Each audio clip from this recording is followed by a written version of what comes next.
Aaron Anderson, who is the CEO of Logos Academy. He's also a pastor. He's a father. He's a concerned citizen in the community, and he's here on WSBA. Good morning, my friend. How are you? Hey, Gary. I'm doing well. How are you? I'm doing very well. Good to have you aboard. We've been talking a lot this morning about the George Floyd protests this week, the man who was killed in Minneapolis, Minnesota.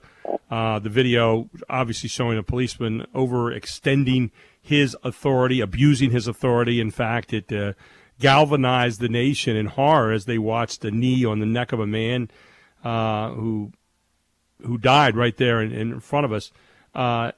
We find out this morning Minnesota's Attorney General Keith Ellison has increased the charge against Derek Chauvin, the policeman in question here, to second-degree murder in the death of George Floyd. He'd previously been charged with third-degree murder, and the new charge has a maximum sentence of 40 years. The previous third-degree charge had a maximum of 25 years. But we also hear this morning that the three officers who were with Chauvin when he killed Floyd have finally been charged as well.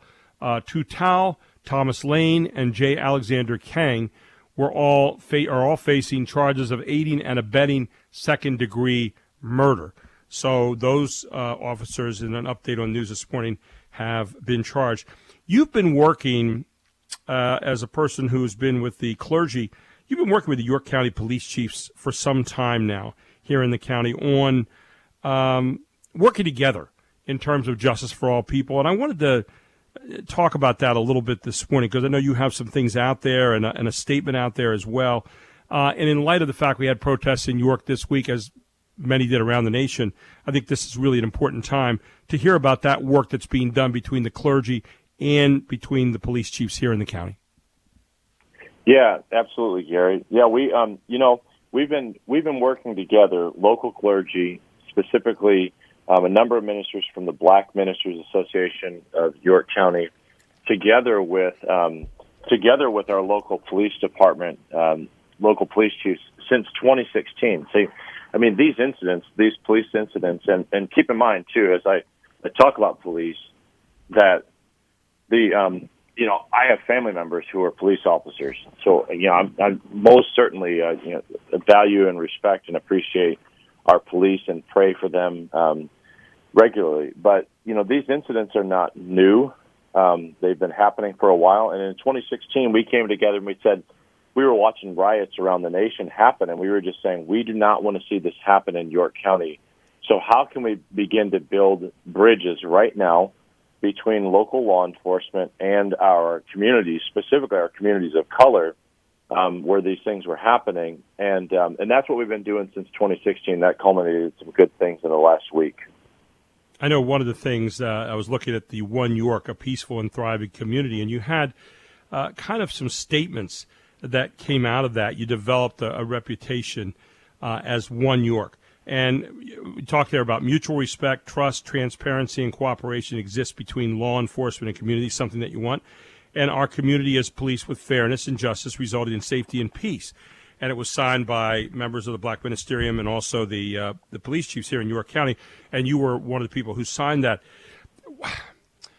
There are a lot of people who unfortunately splinter off in this conversation, and they say, well, these people. And the moment you start saying these people, we need to come back, I think, and check that at the front door and say, all of us, if we all don't want the same justice for everyone, it seems to me we're missing the boat right out of the gate. But the other part of that, too, Aaron, I think is, and the most important thing is, if we're not all getting that same kind of justice, if we're not all feeling that we're being treated the same in the community, then we ought to listen for people and decide whether or not, what they're asking is a reasonable thing, if those are legitimate concerns, and if they are, we need to be doing something about them. And if they're not, we need to deal with that as well in, I think, a responsible way as far as a community, but with the idea always in front of us that we want our community to be a place where fairness and justice is there for all, right? Yeah, I think, Gary, you just said something really important for us as folks, and maybe even if I can address, I'm a white person, as I can address, maybe some white people who want to understand better. One of the first things I think we can do is to listen. Over the years, I've developed so many good relationships with friends of color. And I can tell you most assuredly, like as I talk to them, and these are good, solid citizens, good people, family people who when I recount my experiences with police and they recount theirs, I can tell you conversations I've had of people who have been pulled over, an excessive amount of times. I mean, one you had over 90 times, like in the last few years. I've been pulled over typically because I was doing something wrong, speeding or didn't, but to be pulled over 90 times. I mean, I just think there's a time when we have to stop and listen and just hear. I think what I see is I see a lot of people on social media simply just jumping and challenging people's narratives as though people are liars. And that to me is that's not responsible. It's not being a good neighbor, first of all. We're with Aaron Anderson, CEO of Logos Academy, and we're talking about the protests this week. Aaron, I think the one thing that we really get into problems with for people who look at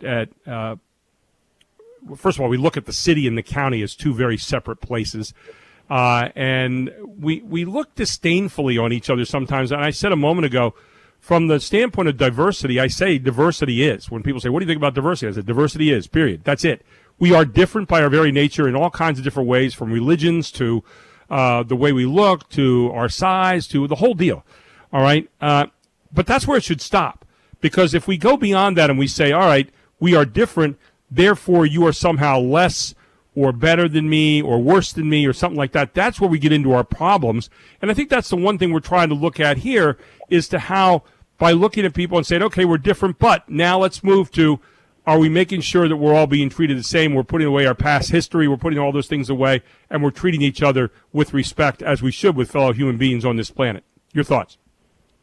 Yeah, well, Gary, I mean, you're speaking to my heart here, and something I think that is really important to the God that I worship, which is the fact that we are all equal. We're created equal, but we're also have this beautiful reality that we also are all created different. We are different. Sometimes we hear people say, and I think people are well-meaning when they say, well, I don't see color. I want to go into my Christian theology and say, no. You should see color, because God didn't make us all exactly alike. He created us all with the same equality, with the same dignity and value, but we have different skin tones, and that's okay. And it's okay to recognize it. What it's not okay to do is for when one class of people in any nation are treated differently based on their skin, based on their ethnic group, and that's what I think people are protesting now. It's like, see, we don't want to get rid of diversity. We want diversity, but we also want unity, and we want fair treatment for everyone. Yeah, and I see, and that's the point. You're doing a much better job of saying it than I did. Where, okay, if you don't see color, then you're probably blind. Okay, you probably but the point is, do you then see a different standard by which that person should be treated? And that's where the problems come in. It's not, do I see color? Yeah, I see color. Do I see differences? Yeah, I see differences. But you know what? That's okay. That's who we are. That's the melting pot. That's what America was all about. That's what the Great Experiment was all about. I guess the question that what are some of the things that you're taking away now from the protests? It went far beyond, I think, the death of George Floyd, but it comes back to, you're hearing people saying we don't have the same opportunity. See, sometimes I hear some of that and I think, that's a cop-out, because I look at a lot of people in this country, the Walter Williams people I have on. I look at the Condoleezza Rices. I look at a lot of people who are running corporations and stuff, and I said, the opportunity is there for everybody. We're not necessarily ever guaranteed an easy road in that opportunity, but we have a road because of liberty and freedom.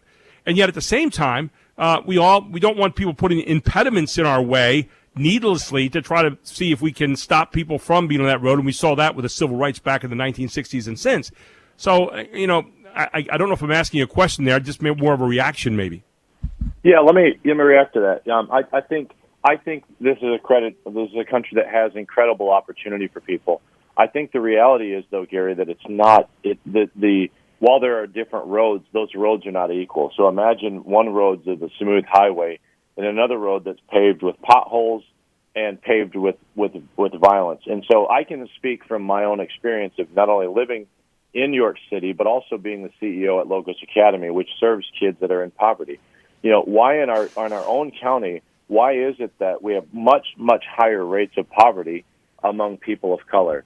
And when you look at our district that actually is failing, and one of our 4 failing districts in the Commonwealth, which is the York City School District, which, by the way, is there are tons and tons of very good and very qualified people working really hard there. They have the highest abject poverty rate in the state. So yes, a student can succeed, but there are going to be a lot of obstacles along the way for those kids to succeed. This is one of the reasons why we started Logos Academy. Was started years ago, was to be able to give opportunities, smaller class sizes. My wife does literacy intervention and has seen classes that are in the mid-30s, kindergarten classes with 35 students. I can guarantee you, in the suburbs, we would be up in arms over the fact that you'd have a class size with one kindergarten teacher with 35 students. We do 18 students at Logos Academy, and I can still tell you it's a lot of work with 18 little kindergartens. So the road is not, I would argue that the road is not equal for everyone in our nation. What has happened, though? Because I remember when I went to school, and, York High was known for great musicians. They had people who were doing well. It was a different time back in the late 60s. What happened since then? And we also saw in America a vibrant social structure and people doing well during that time. And since we've seen, I guess one of the arguments that you hear a lot about, and I'm sure you hear the same thing I do, Aaron, where people will say, what about personal responsibility balanced against what the government needs to do to help people in terms of having equal opportunity during, in poverty and so forth, and to help to lift them out without, teaching them how to fish without just giving them fish all the time. Your thoughts about that, about 45 seconds. Right. Yeah. Well, we can never get rid of the personal responsibility. I would never advocate for that. I think what you're asking needs a longer answer. But the reality is I think people began fleeing from cities a long time ago. York City, for instance, 37% of the properties in York City are tax-exempt properties, and so tax revenues have plummeted. And so we do have serious funding challenges in our city's schools that have to be addressed. Increasing poverty, as I said. York City has an 80% poverty rate and 55% abject poverty, which means the worst forms of poverty that teachers are dealing with. So those are some of the things we have to look at as we begin to talk about the effectiveness of our local schools. And in coming weeks, you and I can talk about some more of that and get into, when people fled the city, those that could get out, maybe the people that were left behind were the people who are not mobile, who were not able to get out, and were left behind with what was left behind. So we'll get into more of that in coming weeks. Aaron, I appreciate the good discussion this morning. We always look forward to that, and I hope people are listening carefully, because we are as well. Thank you, my friend. Always appreciate it. Thank you, Gary. Always appreciate it. Thank you, Gary. Always appreciate it.